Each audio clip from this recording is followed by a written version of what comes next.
Welcome to Leading Edge 120. You're with Maureen Metcalf and Greg Moran. And Greg, this week we've been watching the Boeing safety issues.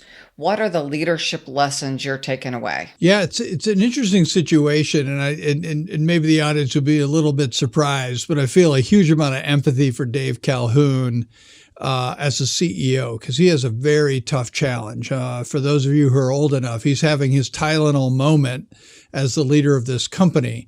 And he's got some tough decisions to make. And so far, I would laud him for trying to be as transparent as possible and to make the only commitment that he can make, which is we will only allow planes to fly that we believe to be 100% safe. And so I think it starts with owning the problem, not passing the buck to anybody else, and doing so independent of whether or not it was really a problem you created. And I think for Dave, that's, probably one of those frustrating moments for him and why I feel empathy for him. The 737 MAX has been in development for over a decade. He's not been the CEO for that period of time.